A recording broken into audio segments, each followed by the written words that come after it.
Let's do a volume check. La la la la la la la.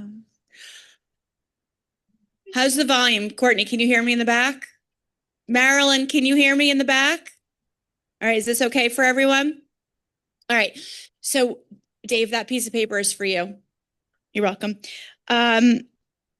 We are going to start with the line, and then we're going to make it a goal that by 1:30 it's handed back to me so we can talk about all that identity stuff. And if you don't have anything, you can skip. But if you do have something, this is your chance. Okay, we'll start with, well, it doesn't have to be quick. Just come on up. But make it quick. No, we have a half an hour. Yeah, but I know Jason.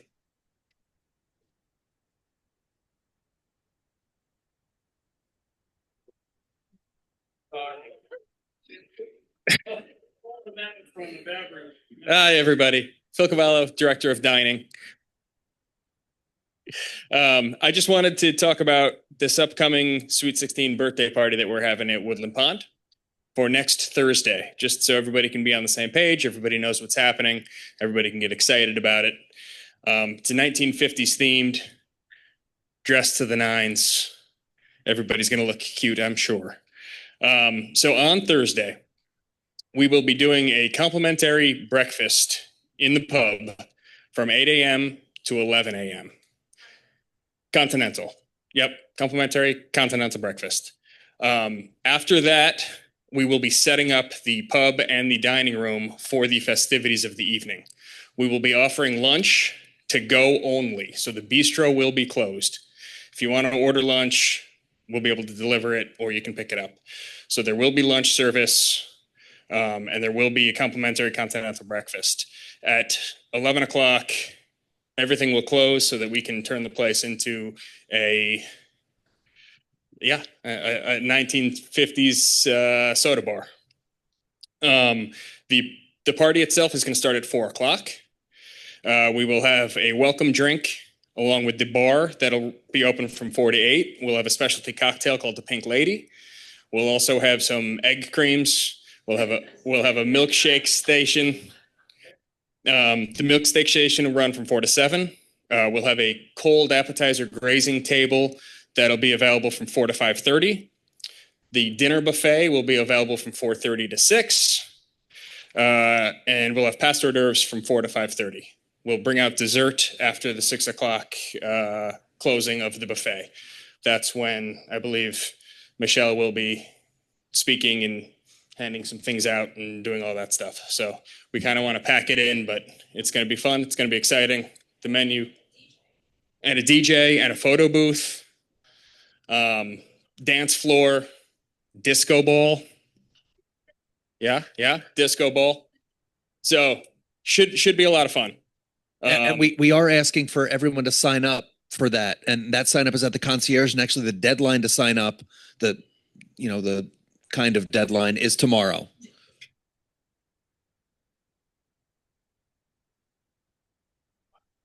We sent out 175, 200-ish. Other than that, that's really all I wanted to get up here and talk about, because I know we've got other pressing issues. So any questions about Thursday? All right. 1 second. Will there be any carbohydrate-free beverages? Carbohydrate and alcohol free, or just carbohydrate free? Yes. Yeah. Anything that we normally serve. Lemonade, iced tea, whatever it may be. About breakfast and lunch and stuff being over at 11. So lunch over at 11 as well? I'm confused. The bistro will be closed, so there will be no dine-in. Got that. But you can order to go as you always do. So until what time? Till 2. Okay. Yeah. So it's breakfast over at 11. Breakfast is over at 11. And then anyone ordering a to-go meal that night, pickup will be at the concierge desk that night. It won't be outside the dining room. In the past, seating has been an issue at events like this. with groups coming in and then getting up for buffet and other people taking seats and so on. And now you've got dessert being served after 6 o'clock seating. Does that mean the 5 o'clock people who are done early won't get dessert? There are no seating times. So we open the doors at 4 o'clock. It's first come, first served. So come in, find your seat, mark it with something, put down your things. And then once the buffet opens, you can get up, you can go to the buffet. We will have past hors d'oeuvres coming around as well. So just make sure nobody steals your seat. Will there be table service for people with mobility problems who are unable to access the buffet? We will have we'll have servers that'll be able to take orders for sure.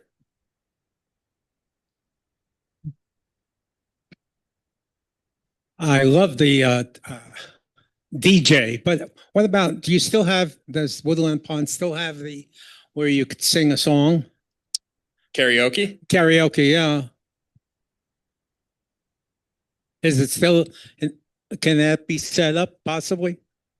Okay, DJ's fine. Karaoke machine would be, okay.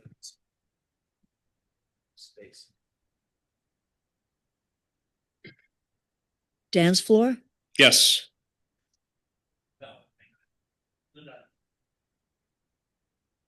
I just wanted to remind you, Jason was there, but the health center asked for some tables near the door to be reserved for the people from the health center, so they don't have to go through all the tables. We can do that. Thank you. And health center food for that day is going to be similar to this menu here. So we're gonna hook them up with some nice things, some lobster mac and cheese and things like that. So they won't be missing out. All right. Tom? Thank you, everybody. Hello, I'm Tom Tango, Director of Plant Operations. I really don't have much updates. Not that we're not busy, but any questions? Ms. Johnson, I'll come to you second.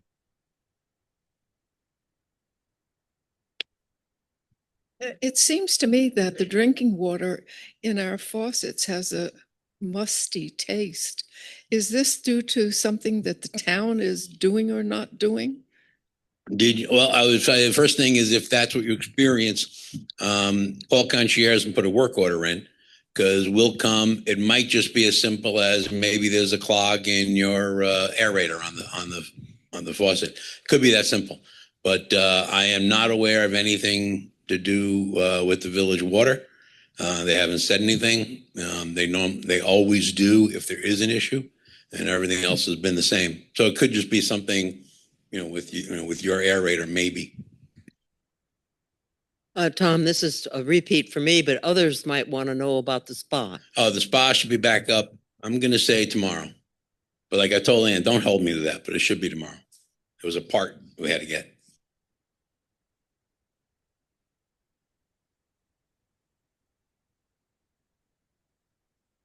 So I'm sitting and entertaining two people in my new apartment in the center wing, and a loud clicking comes from the wall. This frightens me. We all go over and look at it, and it seems to be coming from an outlet. I call, I say, they're wonderful, they come right away. They didn't. It stopped by itself. They left. It started clicking again. Then it stopped. And then the following Monday, they came and they said, oh, yes, that's a problem sometimes. It's an old outlet. And I said, hey, I'm old too. But I mean, and they replaced the outlet. And I've told this story more than once, and nobody else has ever had an outlet click at them. I don't know anything about this particular issue. I will look into it. Outlets don't usually make noise. But let me look into it and we'll get back to you. And I would say, to you and anybody else that has an issue like this, that, does need resolved, you don't need to wait to come here. In other words, you could call me, you could call Eric, you can come to our open office, you could email us. I'm not saying don't bring it here, but what I'm saying is, let us know sooner other ways and we can get it addressed, quicker. But I'll find out about this, Matty. We'll get back to you. All right. Anything else? All right. Next up, apologize, Rob.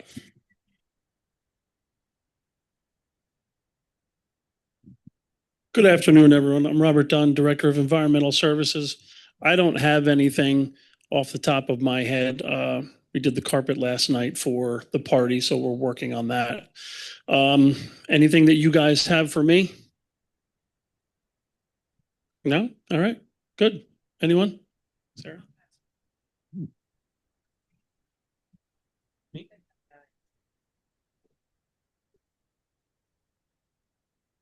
Good afternoon, everybody. I'm Dave Roberts. I'm the Capital Projects Manager. And I'll just run through a few quick things to do with our expansion. DFS and DOH. DFS asked us for a number of new questions over the weekend, so we are still going through our approval process from DOH. And actually, I'm surprised someone let Michelle out of her office because she's meant to be tied to her desk finishing up that. But essentially, we hope this is the last round. Once again, we don't have a timetable from DFS, but we hope to get their approval as soon as possible. Meanwhile, we're working with Wilson, our construction manager, to make sure that we can start up as soon as we get the go-ahead from DFS and get the timeline for our bonding set.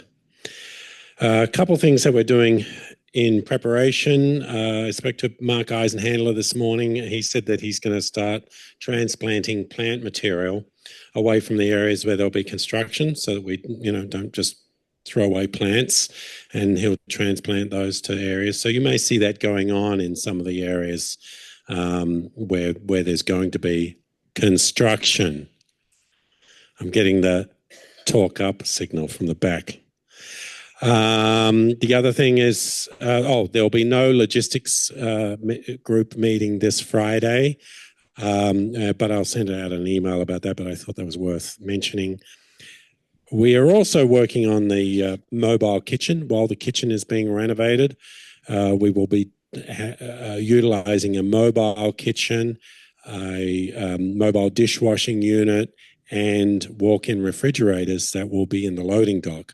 And so there's a lot of work for Tom, and I've been coordinating with Phil on this to make sure that the logistics all work, in terms of delivering meals and a full menu for you during the construction, but specifically when the kitchen is offline. So, that's it's a big thing to make sure that we can have all the prep areas and the mobile kitchen functioning. And Tom and I are also working on South Storage and creating spaces in there. As you know, we emptied out the South Storage in order to create spaces for, first of all, fitness. We'll be moving down to the South Storage area and some other uses as well. Some of it will be storage. We're still working with Wilson to figure out what their requirements are in terms of having a staging area in the basement. So there's a couple of things that we are working on in advance of construction. We're just keeping our fingers crossed that DFS come to the party and get their job done as quickly as possible. Any questions?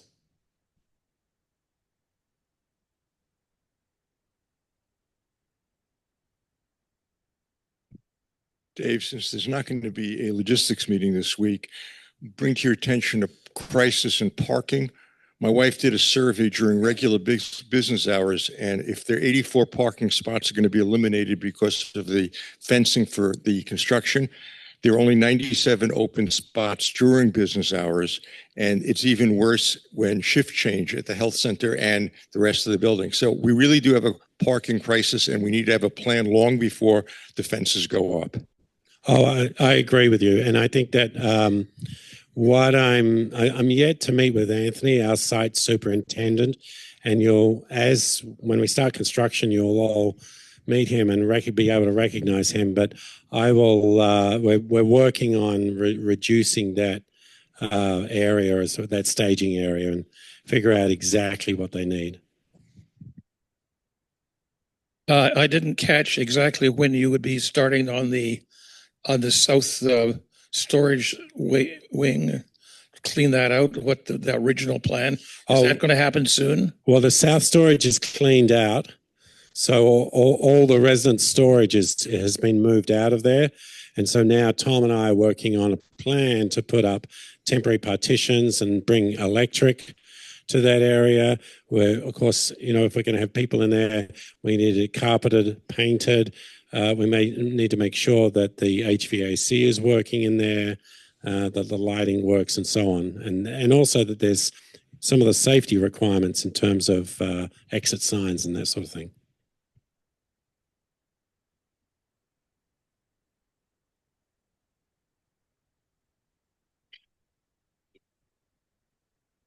Future plans, we need a solarium in the Dim Grim Health Center.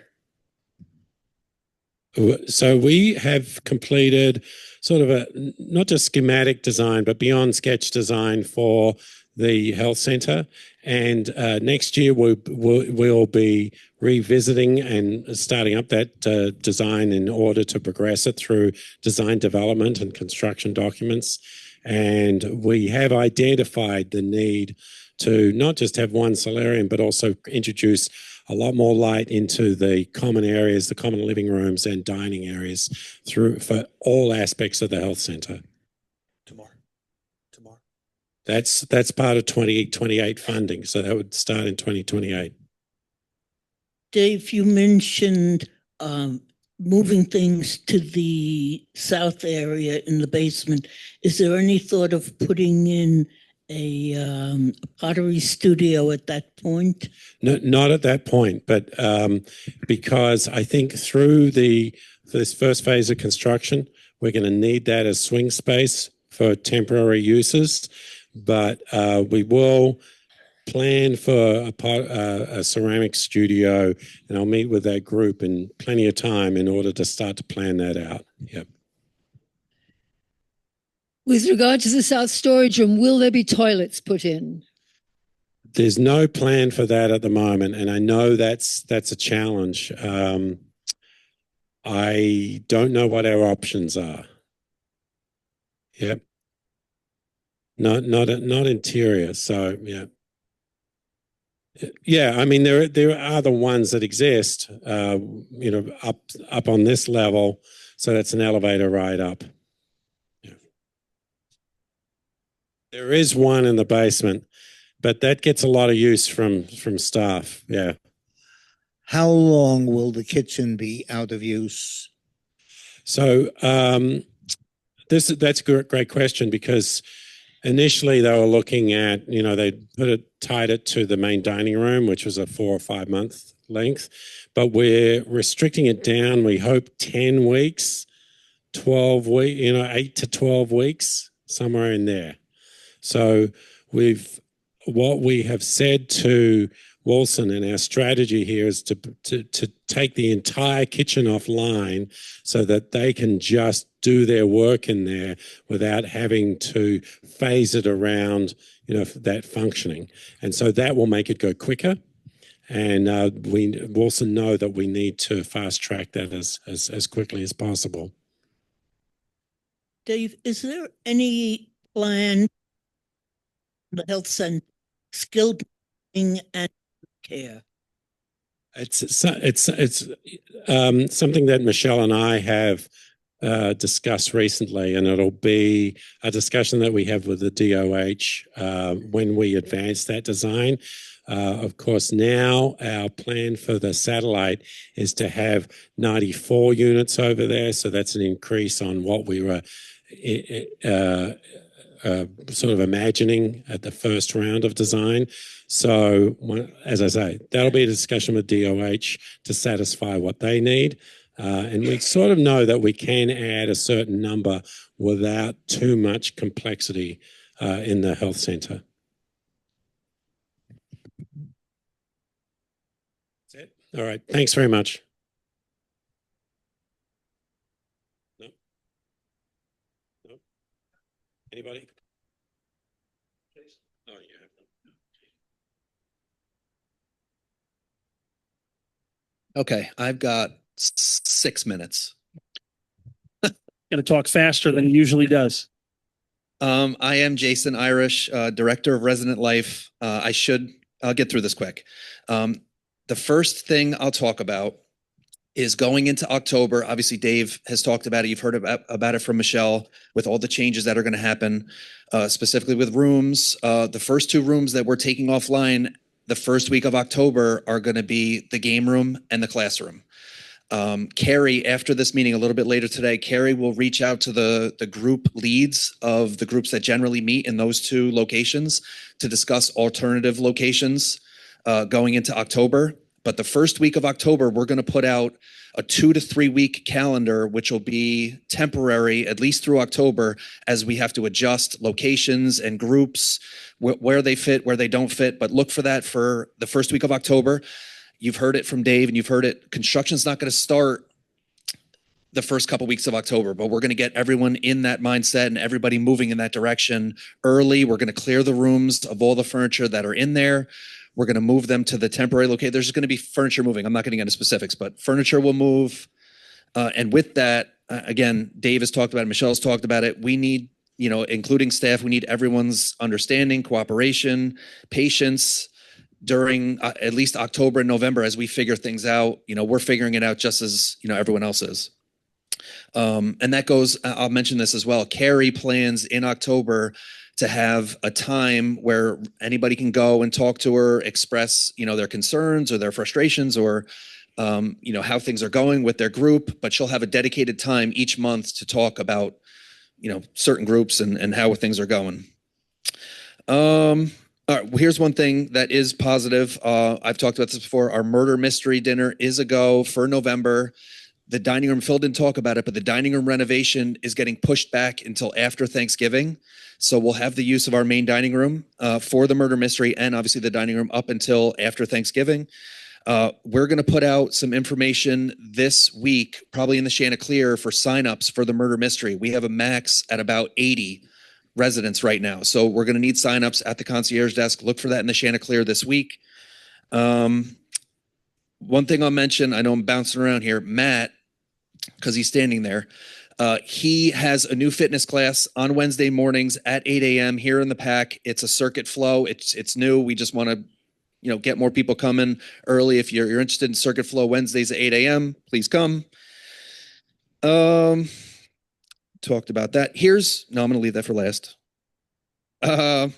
We put out our trip list the other day on Monday. A couple things that weren't on there that I'll mention. Next month in October, for any new residents new to New Paltz, we're going to have a new resident bus tour in October, just to give the general lay of the land in New Paltz, show you the grocery shops, show you some stores, show you doctor's offices. It only takes about an hour. That'll be on the 15th. Also in October, which we did not put on the trip list, was the Alzheimer's Walk, which is on the 18th of October. We'll have signups for both of those at the concierge desk. We usually get a good turnout. We'd like a big turnout for that as well. And we'll provide transportation, obviously, for both. There is a repair cafe scheduled for the 11th of October from 11 to 3 here in the PAC. Tomorrow, I'm bouncing around, not doing a great job here. Tomorrow in the PAC, we've got a Dulcimer concert at 3 p.m. And then we also have a flute and harp concert here at 7 p.m. We had a sign up at the concierge. We didn't really promote the sign up. So just please come. We're looking for good turnouts for both. Monday, the 29th, there is a vaccination clinic, the first vaccination clinic here in the art studio. You sign up for that with Dedricks, not with the concierge desk. All right, this one I'm going to talk about, and I don't have a lot of details. Carrie and I were discussing something new that we can add to the Woodland Life newsletter. we want, residents, we've got so many residents that write books. We've got a lot of creative residents. We want to add a section to the newsletter where there's like a 6-month form of writing, a nonfiction, even if you have something written already. I'm not explaining this well. We're looking for writers, creative writers, nonfiction, to have a story that carries like 6 months. So each newsletter would come out and there would be a different episode of the story. More information's to come. We're looking for some creative writers, something new to add to our newsletter to spruce it up. Every month you'll get a new episode. I think it'll be fun. So think about that. Keep that in mind. Here's another thing. We called, so the pool is obviously going to be under construction. We've spoke with most of the swimmers, but we do plan to move forward with the SUNY New Paltz, and we'll provide transportation to and from each morning. We plan to do it Monday to Friday between 9 and 10. If you're interested, we spoke with most swimmers, but we do plan to move forward with that. So just keep that in mind. That's going to start in November and run from November into December. I got you. Hold on. Hang on, Ms. Kay. So Bonnie K's question was every day of class. Right now, we're figuring out logistics of it. We're going to have the pool from 9 to 10 every day at SUNY New Paltz. Whether or not Matt has a class every day, we'll figure that out. He plans to have it at least 3 days a week. But depending on how things are going here, we may end up having 5 classes a week. And the pool is much bigger than our pool. So we plan to have lap swimmers on one half of the pool and the other half for classes to accommodate both. Any questions for me about anything? Hold on 1 second. Jason, in the interim, if you had a group in the classroom and you'll be making other arrangements, will there also be use of the technology? So we actually had a meeting this morning to discuss how we're going to move the technology. Everything is going to come out of the classroom, including the big screen. We're going to move it. We haven't decided whether it's going to be in the conference room or the art studio, but one way or another, there will be technology in both rooms to use. I wonder if the pool at the college is handicapped accessible. So to answer that question, yes. Going through the college, the main entrance is up around the side where you have to take an elevator down or stairs down, but our access to the pool is right on the ground level. No, into the pool, they have stairs, but I don't know if they have a lift. They don't have a lift. Like we have a lift, but we don't use our lift. So they have portable stairs that they could put into the pool and take out of the pool for people to get in, but there's no lift. Any other questions? Okay, thank you. Michelle?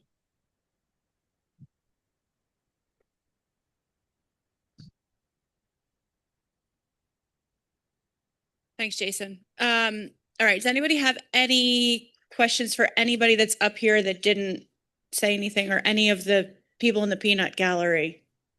Hi, peanut gallery. All right, so today I wanted to chat a little bit. There's been a lot in the works. So as everybody is aware, October 1st, some relief is coming my way in the form of a chief operating officer. And so a lot of the day-to-day oversight that I don't have as much time to dedicate to all of these people as I would like to will be handled by Cameron Reale. And she is going to oversee Jason's department, Phil, Rob, Tom, and IT. So a lot of that day-to-day work, which really keeps me kind of busy, we have a lot of meetings, a lot of decisions that have to be made, is coming off my plate.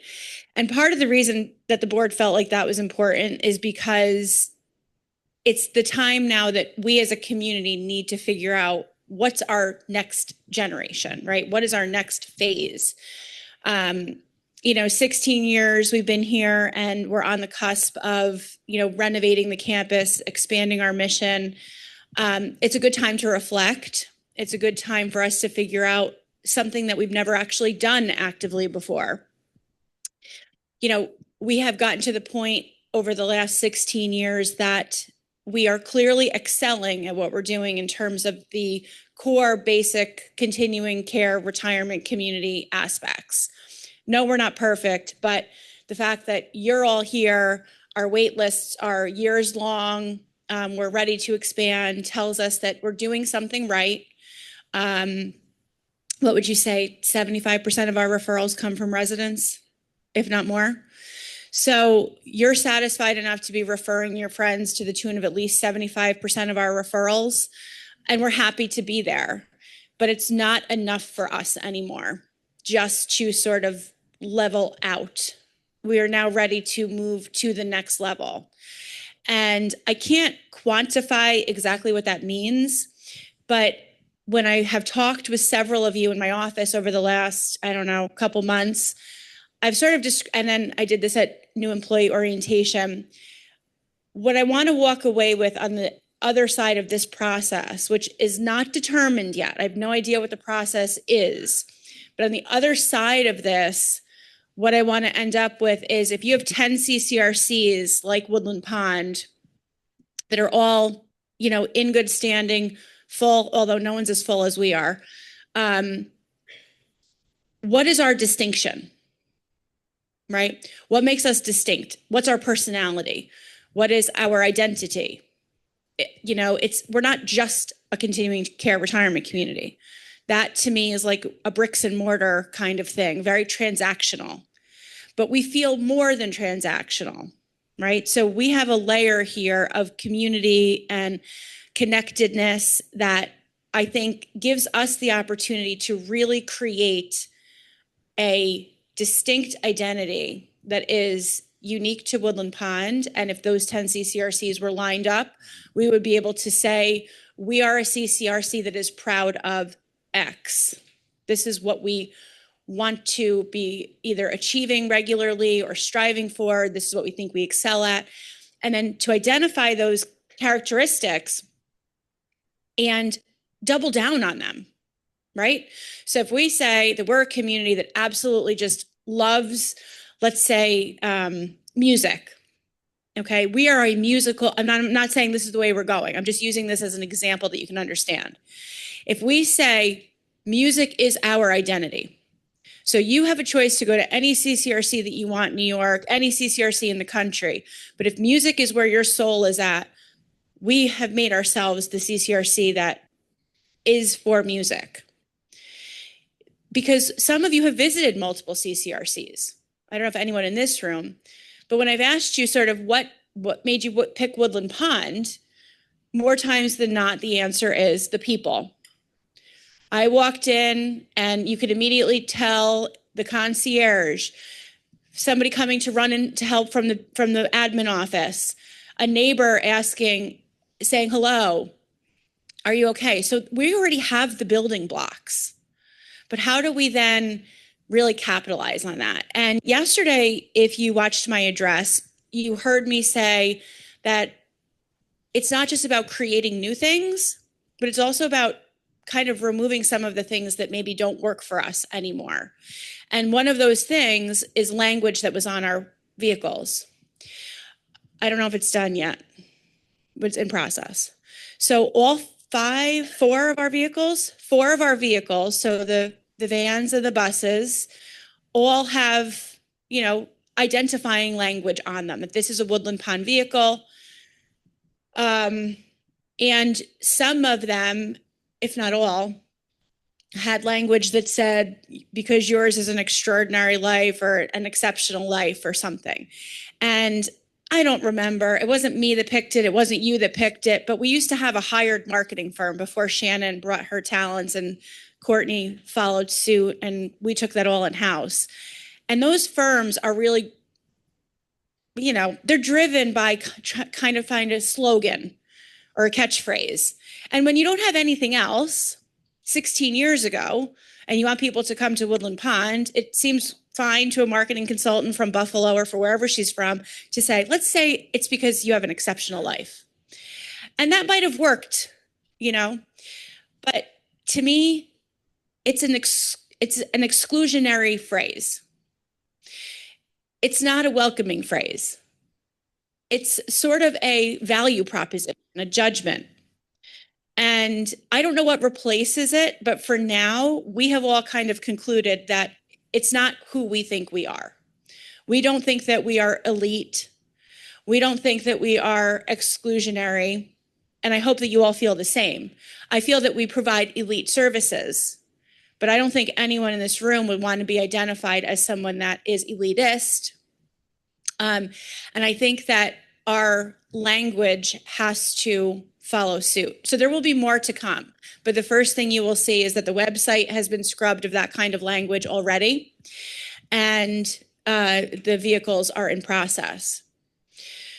We are also at the point in our life cycle that we have to rebrand. And that's makes this conversation very important. So rebranding is our logos will change, our colors will change, the signs will change. This is something that happens with organizations. Now, some do it drastically and it's not well received. So you want to make sure that you're working with a firm, that you're not losing something that's really important and endemic to Woodland Pond. But for example, if you look at some of our logos, the old logo always had this like picture of like a tree and the ridge.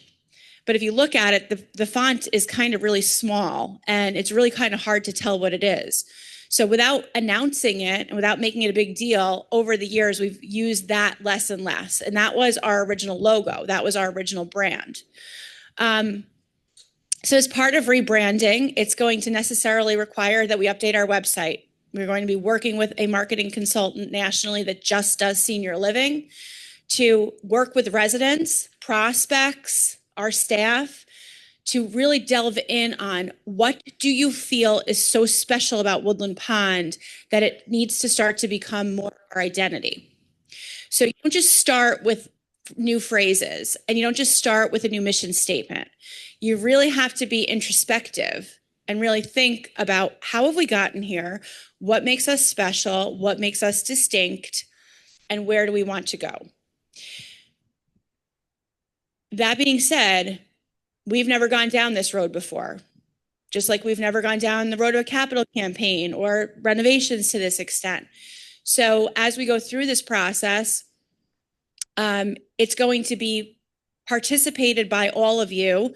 And also it ties in very closely to necessary work at the governance level, because whatever happens here also ties into our strategic plan, which is our long-term planning. Okay. In 2017, we adopted our first strategic plan, and it had 1 year, 3 year, 5 year, and long-term goals. And if you were to look at some of those goals, they're across a number of categories. Some of those things are evaluating and determining expansion, and it takes 5 or 6 years to get to these kinds of things. So you have to have that vision, and you need to have short-term goals and long-term goals. We've got to update our strategic plan. We have to sort of go down this road and be, again, introspective, but also forward-looking. And how do we level up what we're doing? Jason went to a conference with Leading Age in New York the first couple of days of this week. And among other things, it gives you an opportunity to talk to your colleagues from across the state.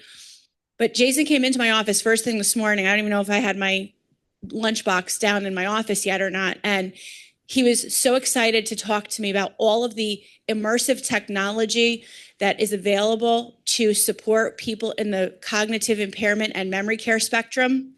And there were tons of demonstrations of really awesome things using virtual reality and other things that are showing and proving to be effective. And this is the perfect time for Jason to bring that level of excitement, even though he's not in charge of memory care per se. We're about to finalize plans for renovating the health center. So this is the kind of thing that, yes, are we adequately caring for people in every level of care? Yes. But how do we bring that level of excitement and that level of enthusiasm and be literally on the forefront? So this is a lot. but it's sort of this metamorphosis. Organizations have to go through this. I'm sure all of you that had careers in places have seen changes happen and have watched this happen. You need to be very careful because you don't want to lose your core and you don't want to make hasty decisions or hasty changes. And more small cuts accumulating to a bigger change is the way we would want to approach this, not just, slash and burn. Because I don't really think there's much here that needs to be slashed or burned. I think it's taking what we have now and building on top of that. So I'm going to stop there because some of you might have questions about just that aspect and kind of where this is coming from. Either we are special or we're not special. Special and exceptional to me are the same words.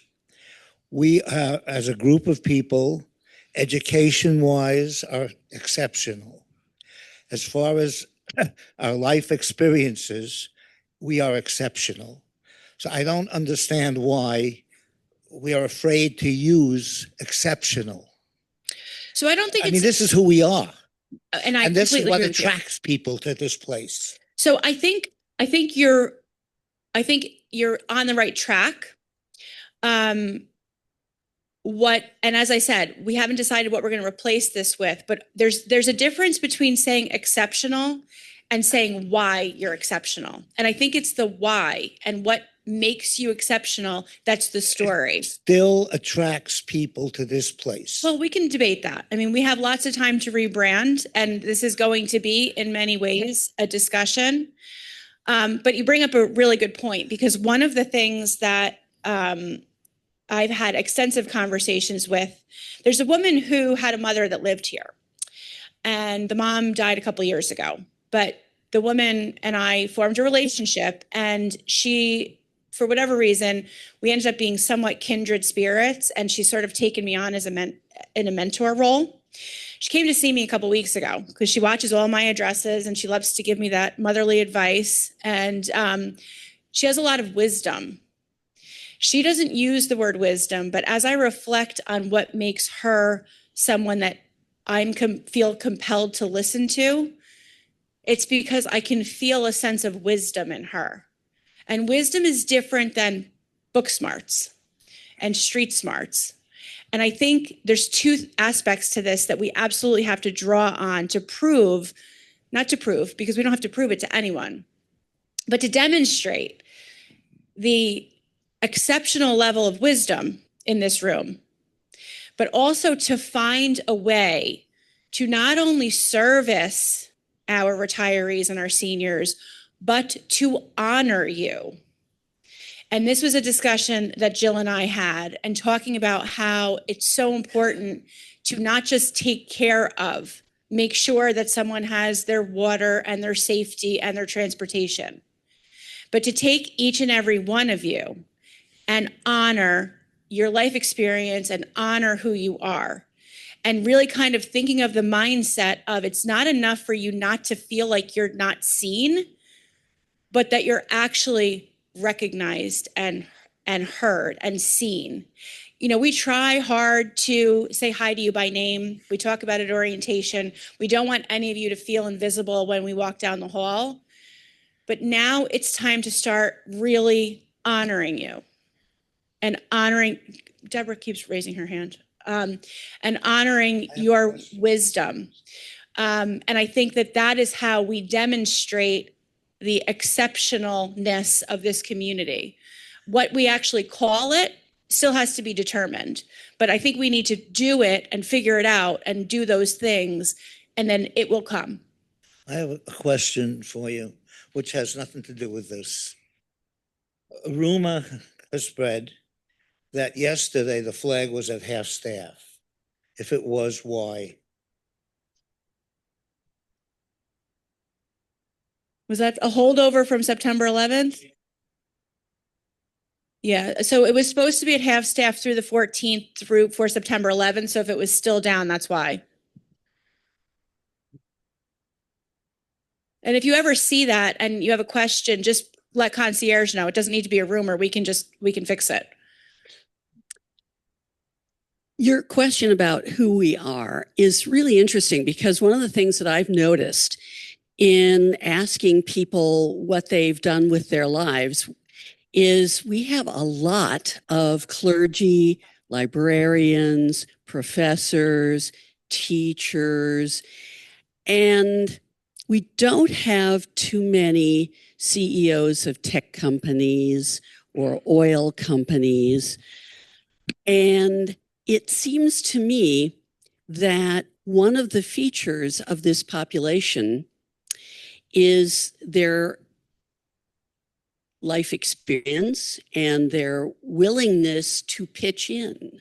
So if somebody arrives on the scene and they say, oh, there's no poetry group, I'll start one. Oh, there's no Yiddish language group, I'll start one. Or there's no square dance group, I'll start one, which is very interesting. But the other thing that you look at, if you see all of these occupations like librarian and clergy and professors, these are not well-paid professions. And I think that our obligation to keep prices moderate is important so that we can serve the population of professors and librarians and teachers and clergy and people like that who can't afford to go to the place that we visited in Connecticut where they mandated that all dinners, the men had to wear a coat and tie, or places like the Osborne in Westchester County where the opening bid for housing is $1 million and goes up from there. Yeah, I couldn't agree with you more, Deborah. And I'm glad that you raised that point. I think the reality is we are not an affordable housing model, but we want to do everything that we can to remain accessible. And Shannon is very good about understanding where we are in our local market with pricing. We want to remain exactly as you said. We're not going to be accessible to everyone. We're not affordable housing. That's just the reality. But we don't want to be a jacket in the dining room kind of place. That's not what we've ever been. I don't think we want to go there. But what you're getting to is the heart of what this community is. And so much of what you talked about the professions, but to me, the even more powerful component and characteristic of the librarians and the clergy and the so forth are not their book learning.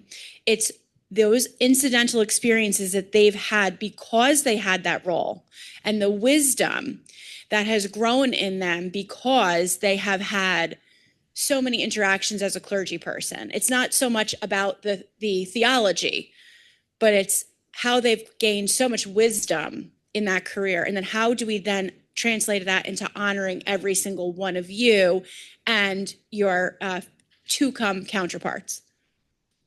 I had a question, Michelle. Getting back to the flag issue, have you noticed the flag is faded, torn, and fraying? So Tom just replaced it. Is it up? Okay. Thank you. Yes. So Tom keeps a good track of it. He got a bigger one and a new one. And actually, it's not uncommon for Tom to buy a new flag for the rescue squad and the fire department because, you know, he thinks it's important. So thank you for recognizing that. But Tom did and replaced it last week. You brought it into my office. This is such a good discussion about who we are. I am so glad to hear it. It's terrific. And when you said that, I was thinking, okay, how would I answer that?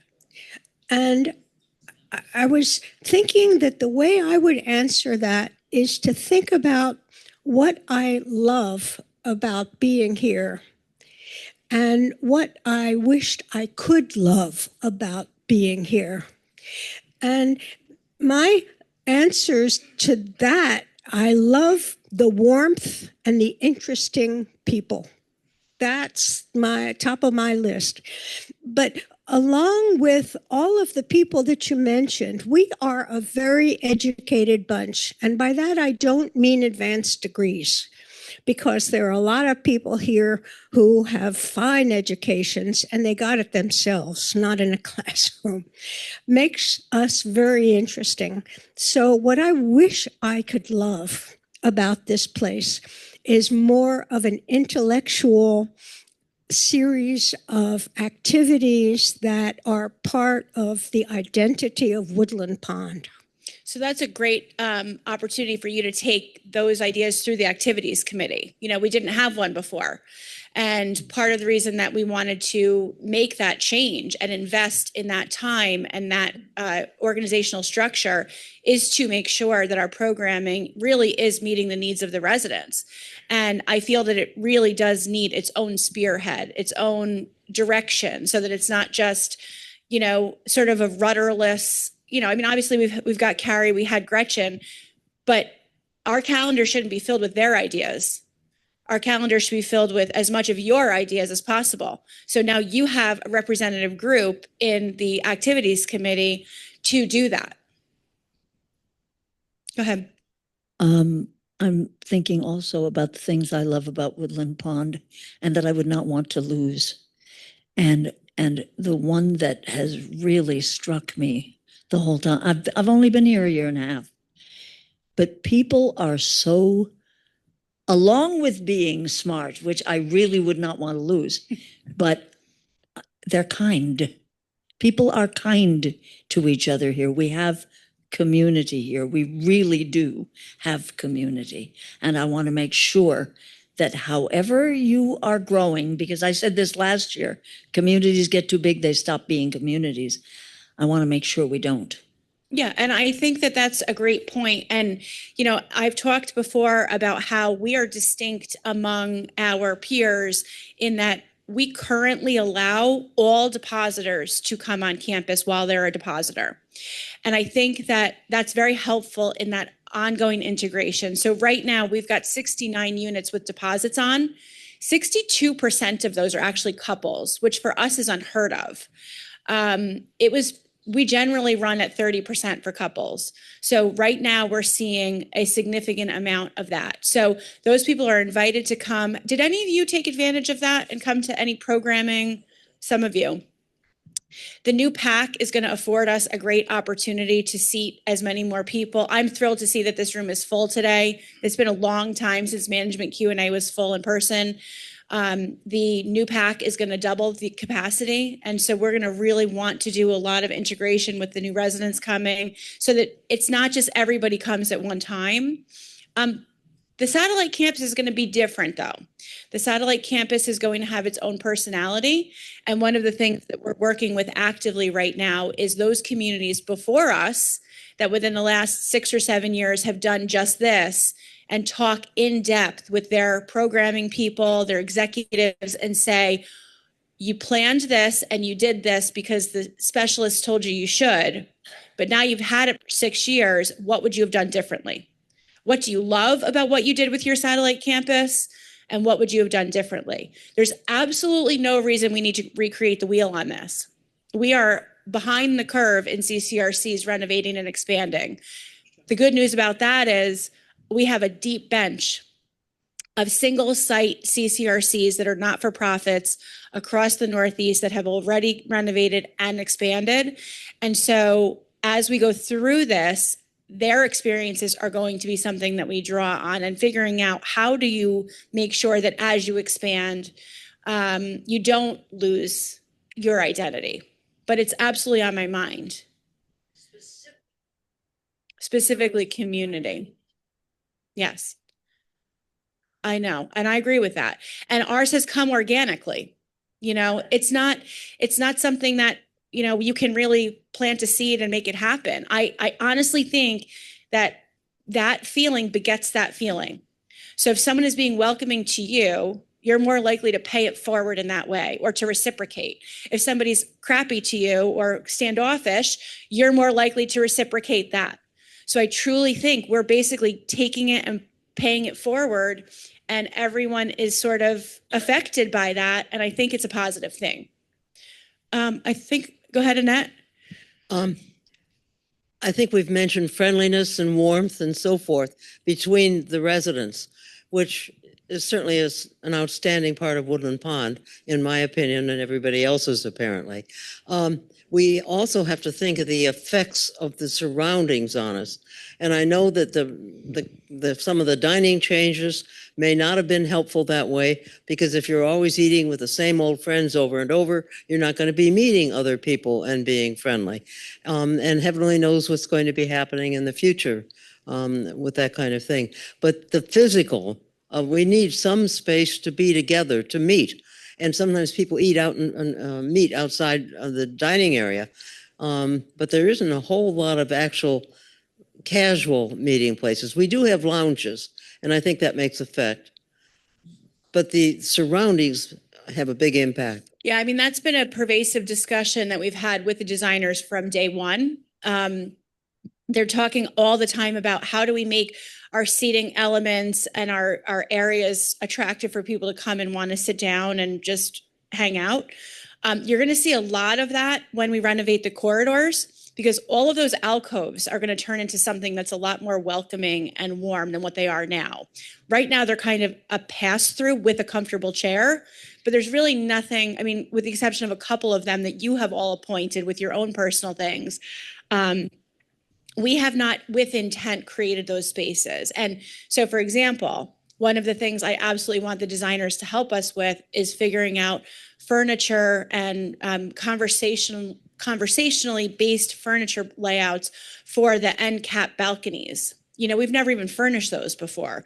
So, and they're a beautiful destination. So some of you have furniture because you've brought, but that is a huge missed opportunity for Woodland Pond. I mean, you go out on those end cap balconies, it's perfect for your floor. It's perfect for, you know, those kinds of things. So, you know, all of that is in play. We have about 3 more minutes before it's 2:00, and I will, just 1 second, Mr. Hoffman, and I just want to tell you what I'm envisioning next. So this is an entree to this conversation. My intention is to begin conversations in earnest with the Residents' Council to sort of help guide my thought process and how we collectively can open this conversation.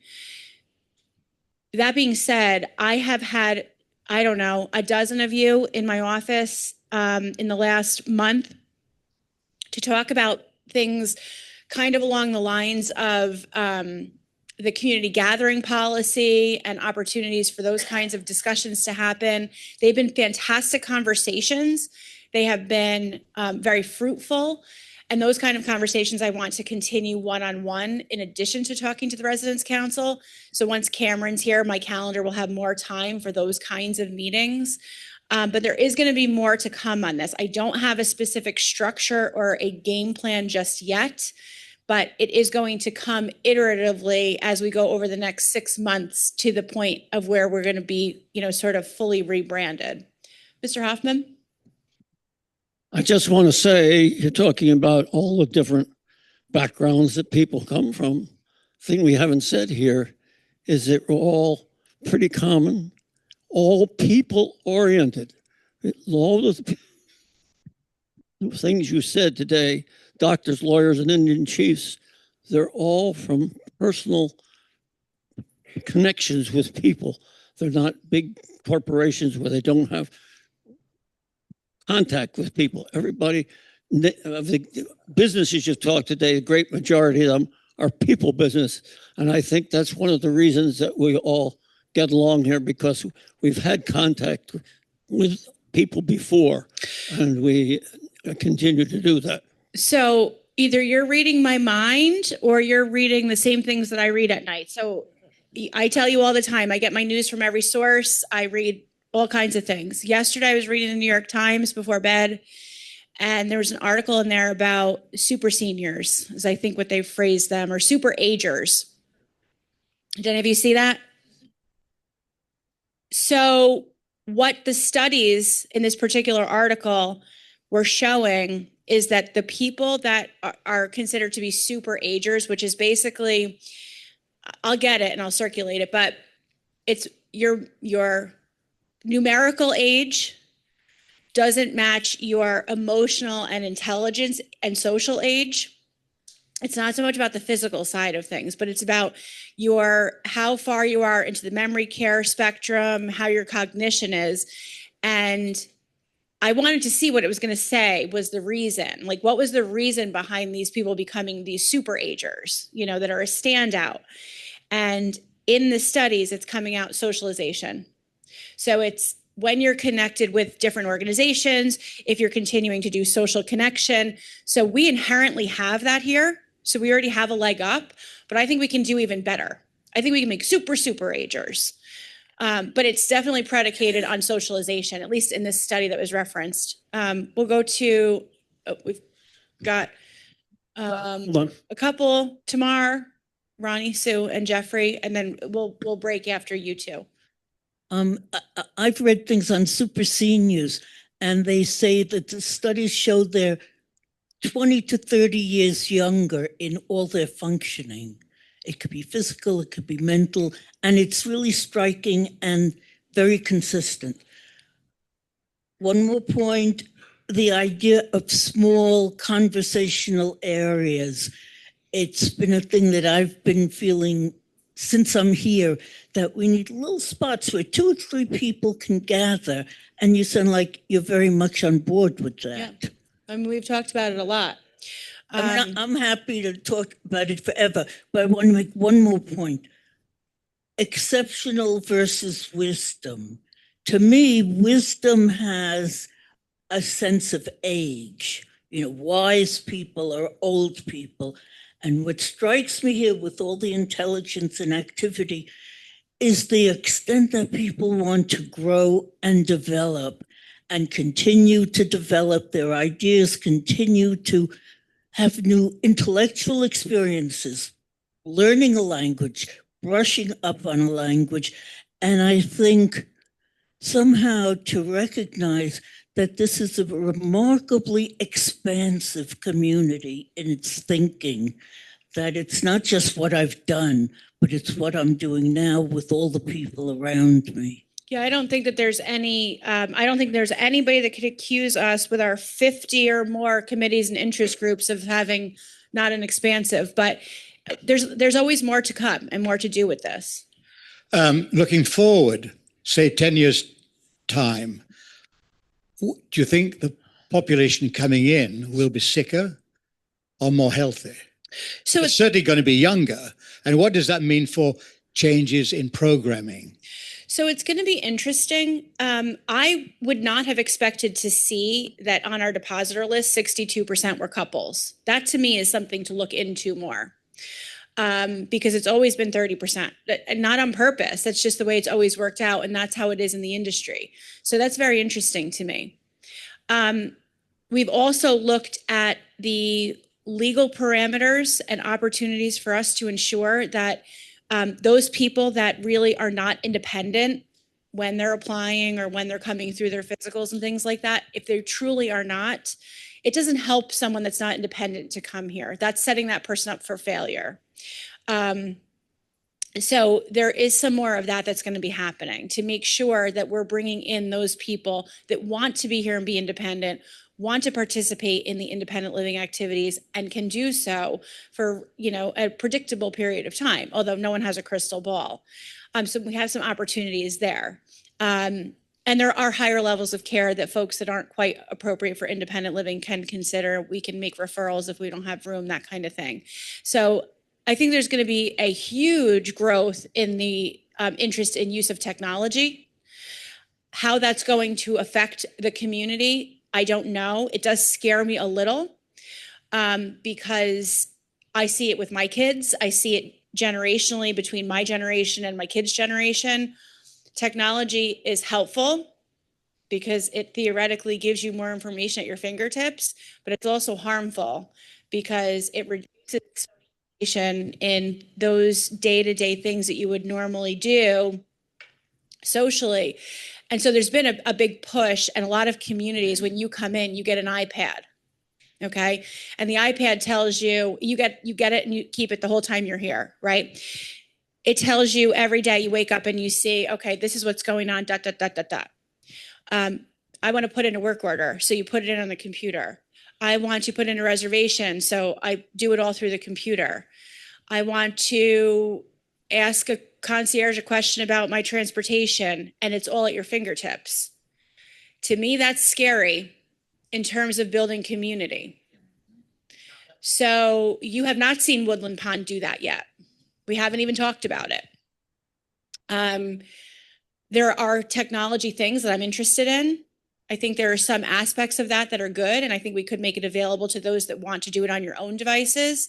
I don't love the idea of doing it through something that we're putting in your hands, because I think that's a step towards going away from community. But there is some great tech out there. Jason has been doing an enormous amount of research with Terrell about changing our call bell and emergency response system to bring it into the 21st century. And some of the tech that he's looked at, it's a wearable band, and it will tell us if you fall down, similar to how the Apple Watch has that capability. There's a lot more, that kind of technology to me is exciting. And some predictive capabilities within AI to help better care for you. But disconnecting, I'm fearful of. So I don't know, Jeffrey, we'll have to see. Yeah. I agree with all the sense of community. I think the piece we haven't talked about, I'd like to make a plug for the staff here. Bridget and everybody, you have a staff here that makes us feel that we're together with the staff. I think I speak for a lot of people here. We don't feel like you all are taking care of us. We feel like you are our family. And when you walk down the hall and someone says, "Oh, hi, Ronnie Sue," and I say, "Hi, Jason," or whomever, it really is an important sense of community. When Jeffrey and I were depositors and we were walking around, remember Ryan, who used to work here? We were walking around the community and this guy named Ryan comes, "Oh, hi, are you guys new here?" Wow. I think everybody from Michelle on down, you do a great job of working with your staff to let them know that they are part of our family. We are all one. So I just wanted to put in a plug for the staff here. Yeah, it's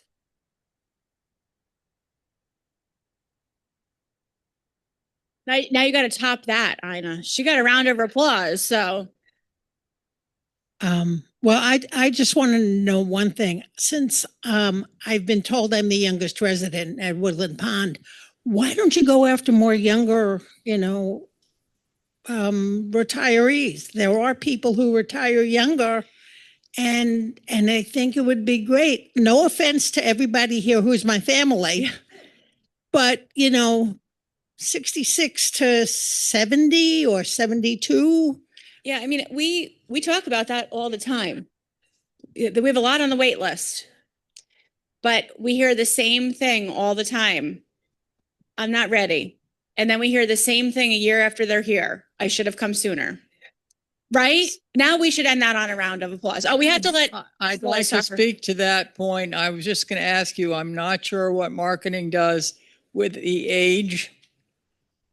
In marketing, we can emphasize more things that appeal to younger people. We have a few younger people for whatever reason. They integrate seamlessly as far as I can see. And of course, I'm also from the Welcome Committee standpoint, looking for younger people to be interested. How can you sell a CCRC to the younger people? Well, a big part of that is the amenity shift that you're going to see as part of the renovation. So, normally CCRCs are doing what we're about to do when they're about 10 or 12. So now with the new amenities that we're bringing in, particularly the Performing Arts Center, the Wellness Center, some of these things that we're looking at, a decent gym. These are the things that the younger crowd is looking for.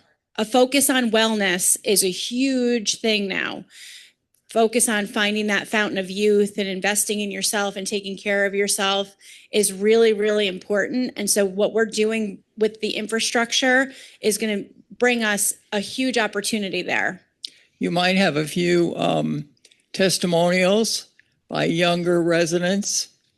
The best favor we gave ourselves was to decide to come in when we did, because a lot of us who came in the beginning were younger, and it wasn't really an issue. You did age a couple of years. Yeah, everybody was here younger at one point. I'm sure you all remember me when I was fresh and a baby, especially fresh. All right, I think we're good. So we planted a seed. Thank you very much for listening. I hope you guys have a great rest of your day.